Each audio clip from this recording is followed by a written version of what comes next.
Hello everyone, welcome to हमारा कंसर्नेट video. तो आज के हमारे वीडियो का टॉपिक है डायरेक्ट टैक्स कोड, यानी कि जो गवर्नमेंट का अब नया टैक्स कोड आने वाला है, जहाँ पे हो सकता है कि इनकम टैक्स एक्ट का एंड हो सकता है और नया टैक्सेशन सिस्टम स्टार्ट हो सकता है। और ये नया टैक्सेशन सिस्टम स्टार्ट करने का यानी कि डायरेक्ट टैक्स कोड लाने का एक ही रीज़न है, या फिर इसका मेन रीज़न अपन बोल सकते हैं कि टैक्सेशन सिस्टम को और ईजीली समझा जा सके। तो चलिए शुरू करते हैं ये वीडियो, और इस वीडियो के अंदर अपन इसके बारे में डिटेल में जानेंगे।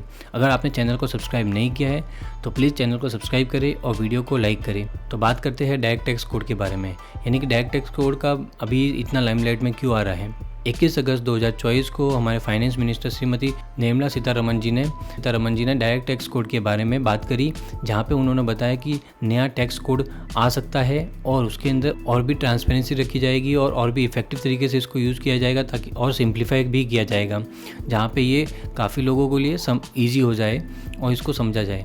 और ये सारी बातें उन्होंने अपने स्पीच में कही थी, जहाँ पे 165 इनकम टैक्स इंडिया का सेलिब्रेशन चल रहा था।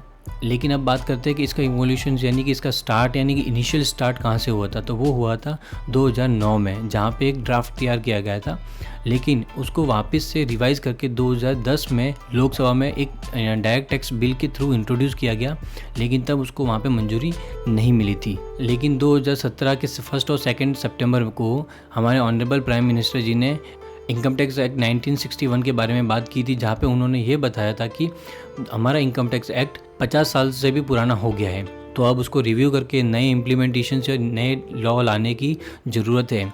क्योंकि अगर इंडिया की इकोनॉमी के हिसाब से देखें तो अब जो टैक्सेशन सिस्टम चल रहा है वो 50 साल से भी पुराना है, तो उसके अंदर अब चेंजेस लाने ज़रूरी हो गए हैं। डायरेक्ट टैक्स कोड की ड्राफ्टिंग के लिए एक टास्क फोर्स बनाई गई थी, और उस टास्क फोर्स में 6 मेंबरों को ऐड किया गया था, जहाँ पे 6 मेंबर्स ने मिलकर डायरेक्ट टैक्स कोड को ड्राफ्ट किया। और हो सकता है कि 2025 के बजट में इसको इंट्रोड्यूस किया जाएगा और 2025 में ही इसका इम्प्लीमेंटेशन स्टार्ट हो जाएगा, यानी कि हो सकता है कि अप्रैल 2025 से इसका इफेक्टिव होना चालू हो सकता है। अब मेन बात करते हैं कि इसका पर्पज़ क्या है, यानी कि डायरेक्ट टैक्स कोड लाने का पर्पज़ क्या है। तो सीधे से है, कंप्लायंस को ईजी कर देना है, यूज़र फ्रेंडली कर देना है, ताकि और भी लोग इसके अपना ITR फाइल करें, जहाँ पे उनको इनकम टैक्स रिटर्न के बारे में और भी अपनी सहूलियत मिले, जहाँ पे अभी बहुत सारे लोग अपना रिटर्न फाइल नहीं करते हैं क्योंकि उनके लिए ये यूज़र फ्रेंडली नहीं है। तो ये भी एक रीज़न है कि डायरेक्ट टैक्स कोड के थ्रू इसको यूज़र फ्रेंडली ज़्यादा बनाया जाएगा। फिर यहाँ पे जो रेगुलेशंस होते थे उसको क्लियर और प्रेडिक्टेबल किया जाएगा।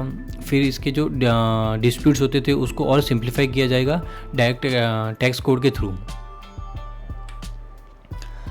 अब नेक्स्ट बात करते हैं इनके डिफरेंसेस क्या हो सकते हैं, यानी कि इनकम टैक्स एक्ट से अपन डायरेक्ट टैक्स कोड में जाएंगे तो वहाँ पे क्या क्या चेंजेस अपने को मेजर देखने को मिल सकते हैं। तो सबसे पहला चेंजेस होगा फाइनेंशियल ईयर और असेसमेंट ईयर्स के बारे में, जहाँ पे इनकम टैक्स एक्ट में बोथ आर एप्लीकेबल, जहाँ पे अपने को फाइनेंशियल ईयर और असेसमेंट ईयर देखने को मिलते थे, लेकिन डायरेक्ट टैक्स कोड के अंदर सिर्फ फाइनेंशियल ईयर ही देखने को मिलेगा, वहाँ पे कोई भी असेसमेंट ईयर नहीं देखने को मिलेगा।